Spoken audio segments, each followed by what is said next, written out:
ಮಾಜಿ ಮುಖ್ಯಮಂತ್ರಿ ಎಚ್.ಡಿ. ಕುಮಾರಸ್ವಾಮಿ ಅವರಿಗೆ ಹಲವು ಲೋಕಸಭಾ ಕ್ಷೇತ್ರದಲ್ಲಿ ಸ್ಪರ್ಧಿಸುವಂತೆ ಒತ್ತಾಯ ಆಗಿದೆ. ಆದರೆ ಅವರ ಸ್ಪರ್ಧೆ ಬಗ್ಗೆ ನನಗೆ ಗೊತ್ತಿಲ್ಲ, ಪಕ್ಷದ ವರಿಷ್ಠರು ತೀರ್ಮಾನ ಮಾಡ್ತಾರೆ ಅಂತ ಹೇಳಿ ಜೆಡಿಎಸ್ ಯುವ ಮುಖಂಡ ನಿಖಿಲ್ ಕುಮಾರಸ್ವಾಮಿ ಹೇಳಿದ್ದಾರೆ. ಮಂಡ್ಯದ ಪಾಂಡವಪುರದಲ್ಲಿ ಮಾತನಾಡಿದ ಅವರು, ಕುಮಾರಣ್ಣ ರಾಜ್ಯಕ್ಕೆ ಬೇಕು ಅನ್ನೋದು ನಮ್ಮ ಶಾಸಕರು ಮುಖಂಡರ ಕೂಗಾಗಿದೆ. ಅಂತಿಮವಾಗಿ ಏನಾಗುತ್ತೋ ಕಾದು ನೋಡೋಣ ಅಂತಂದ್ರು. ಹಲವಾರು ಲೋಕಸಭಾ ಕ್ಷೇತ್ರದಲ್ಲಿ ಇದೇ ರೀತಿ ಒತ್ತಾಯ ಇದೆ. ಎಲ್ಲಿ ಅಂತ ನಿಂತ್ಕೋತಾರೆ ಹೋಗಿ, ಕುಮಾರಣ್ಣ ನಮ್ಮ ರಾಜ್ಯಕ್ಕೆ ಬೇಕು. ಅದು ಮುಂದೆ ತಿಳಿತಾ ಹೋಗ್ತದೆ. ಬನ್ನಿ, ನನಗೆ ಗೊತ್ತಿಲ್ಲ ಅಣ್ಣ, ಅದು ಪಕ್ಷದ ವರಿಷ್ಠರ ತೀರ್ಮಾನ, ಕೇಂದ್ರದ ನಾಯಕರು ಪಕ್ಷದ ವರಿಷ್ಠರ ತೀರ್ಮಾನ. ಅಲ್ಲ, ಇದು ನನ್ನ ಕೂಗಲ್ಲ, ಇದು ಎಲ್ಲ ನಮ್ಮ ಶಾಸಕರುಗಳು, ನಮ್ಮ ಕಾರ್ಯಕರ್ತರು. ನಮ್ಮ ಕುಮಾರಣ್ಣ ಅವ್ರು ನೋಡಿ, ಕೆಲವೊಂದಷ್ಟು ಜನ ಕುಮಾರಣ್ಣ ಕೇಂದ್ರಕ್ಕೆ ಹೋಗ್ಲಿ ಅಂತಾರೆ, ಕೆಲವೊಂದಷ್ಟು ಜನ ರಾಜ್ಯದಲ್ಲಿ ಉಳ್ಕೊಳ್ಳಿ ಅಂತಾರೆ. ಅಭಿಮಾನಿಗಳು ಅವ್ರವ್ರದೇ ರೀತಿಯಾದಂಥ ವಿಶ್ಲೇಷಣೆಗಳು ಮಾಡ್ತಕ್ಕಂಥ ಸಹಜ. ಫೈನಲ್ ಕಾದು ನೋಡೋಣ ಅಷ್ಟೇ. ನಮಗೂ ಗೊತ್ತಿಲ್ಲಣ್ಣ, ನಾವು ನಿಮ್ಮ ಥರನೇ ನಾವು ಕಾಯ್ತಾ ಇದ್ದೀವಿ.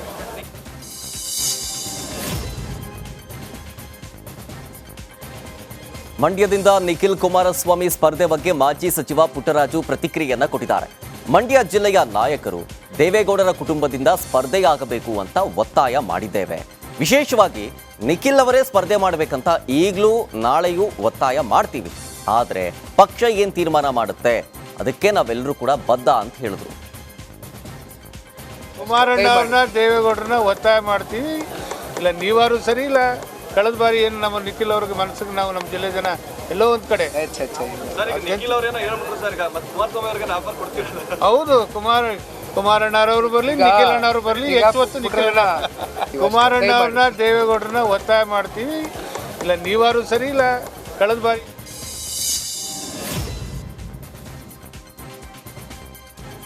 ಮಂಡ್ಯ ಲೋಕಸಭಾ ಕ್ಷೇತ್ರದಿಂದ ನಿಖಿಲ್ ಕುಮಾರಸ್ವಾಮಿ ದೂರ ಸರಿಯುವ ಮಾತನಾಡಿದ್ದಾರೆ. ಮಂಡ್ಯ ಕ್ಷೇತ್ರದಿಂದ ನಾನು ಸ್ಪರ್ಧೆ ಮಾಡಲ್ಲ, ಮಂಡ್ಯ ಸ್ಪರ್ಧೆಗೆ ಕಾರ್ಯಕರ್ತರ ಒತ್ತಾಯ ಇದೆ. ಆದರೆ ನಾನು ಮಂಡ್ಯ ಕ್ಷೇತ್ರದ ಆಕಾಂಕ್ಷಿಯಲ್ಲ, ಒತ್ತಡ ಬಂದರೂ ಮಂಡ್ಯದಲ್ಲಿ ಸ್ಪರ್ಧಿಸಲ್ಲ ಅಂತ ತಿಳಿಸಿದ್ದಾರೆ. ನಾನು ಈ ಬಾರಿ ಮಂಡ್ಯ ಲೋಕಸಭಾ ಕ್ಷೇತ್ರದ ಆಕಾಂಕ್ಷಿ ಅಲ್ಲ. ನಾನು ಈ ಬಾರಿ ಮಂಡ್ಯ ಲೋಕಸಭಾ ಕ್ಷೇತ್ರದ ಆಕಾಂಕ್ಷಿ ಅಲ್ಲ. ನಾನು ಈ ಬಾರಿ ಮಂಡ್ಯ ಲೋಕಸಭಾ ಕ್ಷೇತ್ರ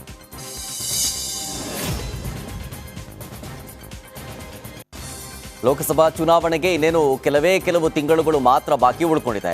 ಈ ಹಿನ್ನೆಲೆ ಚುನಾವಣಾ ಅಖಾಡ ಗರಿಗೆದರ್ತಾ ಇದೆ. ಅದರ ಭಾಗವಾಗಿ ಬೆಂಗಳೂರಿನ ಪದ್ಮನಾಭನಗರದ ನಿವಾಸದಲ್ಲಿ ಮಾಜಿ ಪ್ರಧಾನಿ ಎಚ್.ಡಿ. ದೇವೇಗೌಡರನ್ನ ಎಂಎಲ್ಸಿ ಸಿಪಿ ಯೋಗೇಶ್ವರ್ ಭೇಟಿ ಮಾಡಿದರು. ಬಿಜೆಪಿ ಜೆಡಿಎಸ್ ಮೈತ್ರಿ ಘೋಷಣೆಯ ಬಳಿಕ ಮೊದಲ ಭೇಟಿ ಇದಾಗಿದ್ದು ಸಾಕಷ್ಟು ಕುತೂಹಲ ಮೂಡಿಸಿತು. ನಮ್ಮ ಯಾವ ಶಾಸಕರು ಜೆಡಿಎಸ್ ಪಕ್ಷವನ್ನ ಬಿಡೋದಿಲ್ಲ, ಇಬ್ಬರು ಶಾಸಕರಿಗೆ ಸುಮ್ಮನೆ ಪ್ರಚಾರವನ್ನ ಕೊಡ್ತಾ ಇದ್ದೀರಿ ಅಂತ ಹೇಳಿ ಮಾಜಿ ಸಿಎಂ ಎಚ್.ಡಿ. ಕುಮಾರಸ್ವಾಮಿ ಹೇಳಿದ್ದಾರೆ. ಸರ್ಕಾರ ಬಂದ ಸಮಯದಿಂದಲೂ ಹೀಗೆ ಹೇಳ್ತಾ ಇದ್ರು. ಸಿಪಿವೈ ದೇವೇಗೌಡರ ಭೇಟಿಯಲ್ಲಿ ವಿಶೇಷ ಏನಿಲ್ಲ, ನಾವು ಮೈತ್ರಿ ಮಾಡ್ಕೊಂಡಿದೀವಿ ಅಲ್ವಾ, ಹೀಗಾಗಿ ಚರ್ಚೆ ಮಾಡೋಕೆ ಬಂದಿದ್ರು ಅಂತಂದ್ರು.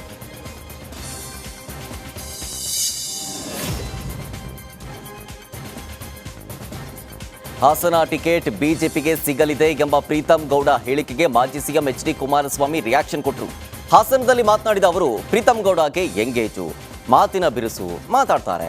ಅವನು ನನ್ನ ತಮ್ಮ ಇದ್ದಂತೆ, ಲೋಕಸಭಾ ಚುನಾವಣೆಗೆ ಅವರನ್ನೇ ನಿಲ್ಲಿಸ್ಬೇಕಂತಂದ್ರೆ ನಿಲ್ಲಿಸೋಣ, ಅವರೇ ನಿಲ್ಬೇಕೆಂಬ ಆಸೆ ಇದ್ರೆ ಅದನ್ನು ಕೂಡ ಚರ್ಚೆ ಮಾಡಿ ಸರಿ ಮಾಡೋಣ ಅಂತಂದ್ರು. ಅವರು ನಮ್ಮ ಸ್ನೇಹಿತರೆ, ಅವ್ರನ್ನೇ ನಿಲ್ಲಿಸ್ಬೇಕು ಅಂದ್ರೆ ನಿಲ್ಸೋಣ, ಬನ್ನಿ ಅವರೇ ನಿಲ್ಬೇಕು ಅನ್ನೋ ಆಸೆ ಇದ್ರೆ ಚರ್ಚೆ ಮಾಡೋಣ, ಅವ್ರನ್ನೇ ನಿಲ್ಲಿಸ್ಬೇಕು ಅಂತ ನಿಲ್ಸೋಣ ಅಂತ. ಈಗ ನಾವು ಅವರು ಅಣ್ತಮ್ಮದ ತರ ಹೋಗ್ಬೇಕಲ್ವಾ. ಪಾಪ ಯಾರ್ಯಾರ ಅವ್ರ ಮನಸ್ಸಿನ ಮೇಲೆ ಇನ್ನೂ ಅವ್ರಿಗೂ ಎಂಗೇಜು, ಪಾಪ ಮಾತನಾಡ್ತಾರೆ, ಮಾತಿನ ಬಿರುಸು. ಅವನೊಬ್ಬ ನಮ್ಮ ತಮ್ಮ ಅಲ್ವೇ, ಕೂತ್ ಸರ್ ಮಾಡಿ.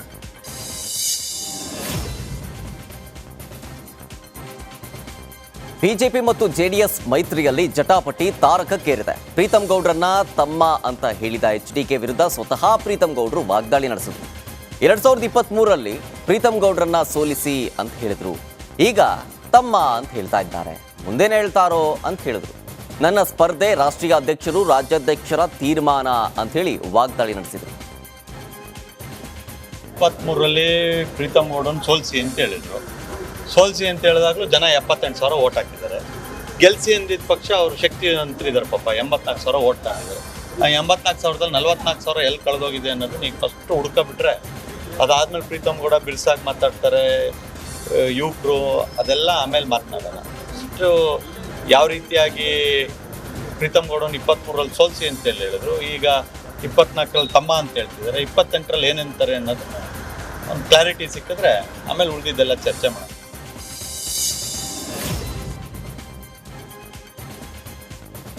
ಪ್ರೀತಮ್ ಗೌಡ ಹೇಳಿಕೆಗೆ ಮಾಜಿ ಸಿಎಂ ಕುಮಾರಸ್ವಾಮಿ ಸಾಫ್ಟ್ ಉತ್ತರವನ್ನ ಕೊಟ್ಟಿದ್ದಾರೆ. ಈಗಲೂ ಪ್ರೀತಮ್ ಗೌಡ ನನ್ನ ತಮ್ಮನೇ ಅಂತ ಹೇಳ್ತೀನಿ. 2023ರಲ್ಲಿ ಅವರ ವಿರುದ್ಧ ಇದ್ದದ್ದು ಸಹಜ, ಚುನಾವಣೆ ನಡೆಯೋದೇ ಅದೇ ರೀತಿ ಅಲ್ವಾ ಅಂತ ಹೇಳಿದ್ರು. ಇನ್ನು ಹಿಂದಿನ ಚುನಾವಣೆ ಆಗೋಯ್ತು, ಮುಂದೆ ಒಂದಾಗ್ತೀವಿ ಅಂತ ಹೇಳಿದ್ರು. ಇಲ್ಲ, ಹೌದು, ಈಗಲೂ ನನ್ನ ತಮ್ಮ ಅಂತಲೇ ಹೇಳ್ತೀನಿ. ಯಾಕೆಂದ್ರೆ ನಾವು ಈಗ ಒಂದಾಗಿ ಕೆಲಸ ಮಾಡ್ಲೇಬೇಕಲ್ಲ. ದಾಯದ ಕಲೆ ಇಲ್ಲೂ ಇರ್ತದೆ, ಪ್ರತಿ ಮನೆಯಲ್ಲೂ ದಾಯದ ಕಲೆ ಇಲ್ವಾ? ಅದು ನಮ್ಮ ದೇಶದಲ್ಲಿ ಇರ್ತಕ್ಕಂಥ ಮಣ್ಣಿನ ಗುಣ. ಅದು ಅವ್ರು ಹೇಳಿಕೆ ಕೊಟ್ಟರು, ಅದಕ್ಕೆ ನಂದೇನು ತಕ್ಕಲಿ ನಡೆದಿರೋ ಘಟನೆ ಹೇಳಿದ್ದಾರೆ. ಕಳೆದ ಚುನಾವಣೆ ಏನಾಯ್ತು, ಮುಂದೆ ಏನಾಗುತ್ತೆ ಅಂತ ಹೇಳಿದ್ದಾರೆ. ಮುಂದಿಂದು ಭವಿಷ್ಯನೂ ಹೇಳಿದ್ದಾರೆ ಅವರು, ಏನಾಗುತ್ತೆ ಅಂತ ಹೇಳಿ. ಆ ಭವಿಷ್ಯನೂ ನೋಡೋಣ. ಇಲ್ಲ, ಹೌದು, ಈಗಲೂ ನನ್ನ ತಮ್ಮ ಅಂತಲೇ ಹೇಳಿ.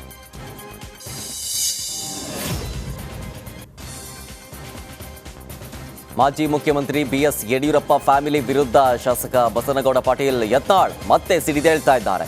ವಿಜಯೇಂದ್ರ ಜೊತೆ ರಾಜಿ ಆಗೋ ಅಗತ್ಯ ನನಗಿಲ್ಲ. ಅಪ್ಪ ಮಕ್ಕಳ ಜೋಡಿ ನನ್ನದೇನೂ ವ್ಯವಹಾರ ಇಲ್ಲ. ನಾನು ಯಾರನ್ನೂ ಕೇರ್ ಮಾಡೋದಿಲ್ಲ. ಅಪ್ಪ ಮಗನಿಗೆ ಅಂಜಿ ರಾಜಿ ಆಗೋದಿಲ್ಲ ಅಂತ ಯತ್ನಾಳ್ ಮತ್ತೆ ಟೀಕೆ ಮಾಡಿದ್ರು.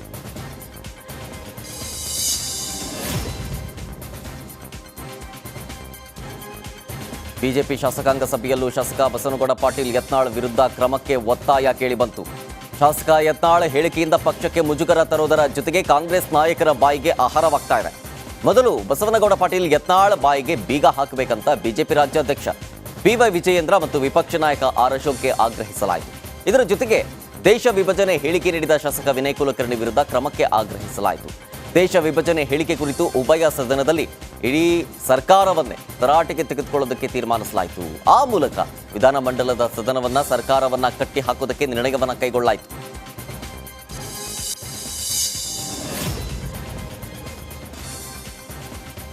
ವಿಧಾನಮಂಡಲ ಅಧಿವೇಶನದ ಮೊದಲ ದಿನವೇ ಬಿಜೆಪಿ ಸದಸ್ಯರು ಸರ್ಕಾರದ ವಿರುದ್ಧ ಶಾಲು ಅಸ್ತ್ರವನ್ನ ಪ್ರಯೋಗ ಮಾಡಿದ್ರು.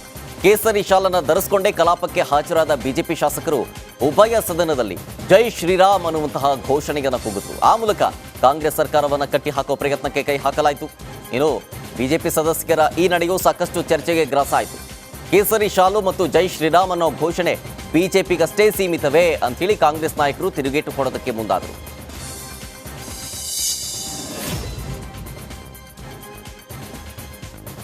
ಕೇಸರಿ ಶಾಲು ವಿಚಾರಕ್ಕೆ ಬಿಜೆಪಿ ನಾಯಕರ ವಿರುದ್ಧ ಕಾರ್ಮಿಕ ಸಚಿವ ಸಂತೋಷ್ ಲಾಡ್ ಕಿಡಿಕಾರಿದ್ದಾರೆ. ಬೆಂಗಳೂರಿನಲ್ಲಿ ಮಾತನಾಡಿರೋ ಅವರು, ನಾವು ಜೈ ಸೀತಾಮಾತೆ ಜೈ ಭೀಮ್ ಅಂತ ಹೇಳ್ತೇವೆ. ಅವರ ಅವಧಿಯಲ್ಲಿ ಕೇಸರಿ ಶಾಲು ಹಾಕಿರಲಿಲ್ಲ. ಚುನಾವಣೆ ಇದೆ, ಹಾಗಾಗಿ ಕೇಸರಿ ಶಾಲು ಹಾಕೊಂಡು ಬರ್ತಾರೆ ಅಂತ ಹೇಳಿ ವಾಗ್ದಾಳಿ ನಡೆಸಿದ್ರು.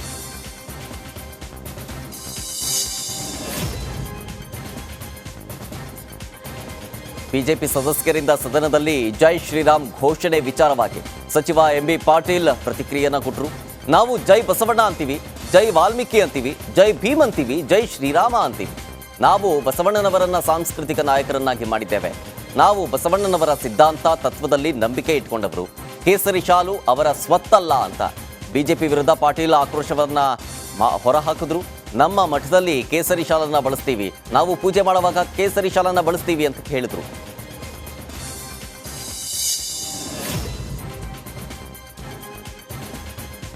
ರಾಜ್ಯಪಾಲರ ಭಾಷಣಕ್ಕೆ ವಿಪಕ್ಷ ಟೀಕೆ ವಿಚಾರಕ್ಕೆ ಉಪಮುಖ್ಯಮಂತ್ರಿ ಡಿಕೆ ಶಿವಕುಮಾರ್ ರಿಯಾಕ್ಷನ್ ಕೊಟ್ಟರು. ಬೆಂಗಳೂರಿನಲ್ಲಿ ಮಾತನಾಡಿದ ಅವರು, ಬಿಜೆಪಿಯವರು ಕೇಸರಿ ಶಾಲಾದರೂ ಹಾಕಿಕೊಳ್ಳಿ, ಕಪ್ಪಾದರೂ ಹಾಕೊಳ್ಳಿ. ಕೇಸರಿ ಶಾಲು ಇವರೊಬ್ಬರ ಆಸ್ತಿನ, ನಮ್ಮ ಗ್ಯಾರಂಟಿಗಳನ್ನೇ ಇವರು ಕಾಪಿ ಮಾಡಿದ್ದಾರೆ ಅಂತಂದ್ರು.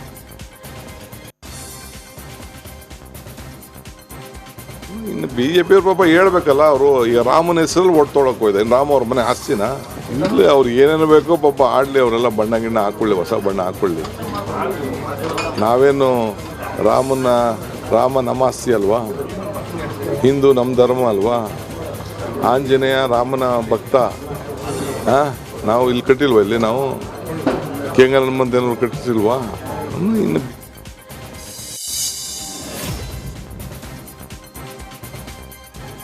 ವಿಧಾನಮಂಡಲ ಅಧಿವೇಶನದಲ್ಲಿ ಸರ್ಕಾರದ ಪಂಚ ಗ್ಯಾರಂಟಿ ಯೋಜನೆಯನ್ನ ರಾಜ್ಯಪಾಲರು ಹಾಡಿ ಹೊಗಳಿದ್ದಾರೆ. ಸರ್ಕಾರದ ಗ್ಯಾರಂಟಿ ಯೋಜನೆಗಳಿಂದ ಪ್ರಯೋಜನವಾಗಿದೆ. 5 ಕೋಟಿಗೂ ಅಧಿಕ ಜನರಿಗೆ ಗ್ಯಾರಂಟಿ ಯೋಜನೆಯಿಂದ ಲಾಭವಾಗಿದೆ. ಬಡತನದಿಂದ 5 ಕೋಟಿ ಮಂದಿ ಮುಕ್ತಿಯನ್ನ ಪಡೆಯಲಿದ್ದಾರೆ ಅಂತಂದ್ರು. मेरी सरकार ने गारंटी योजनाओं को सफलतापूर्वक लागू करके प्रतिबद्धता पूरी की है। गारंटी योजनाओं से लोगों के हाथ में पैसा आने से अर्थव्यवस्था को नई गति मिली है। एक तरफ राज्य में बड़े पैमाने पर घरेलू और विदेशी निवेश आ रहा है।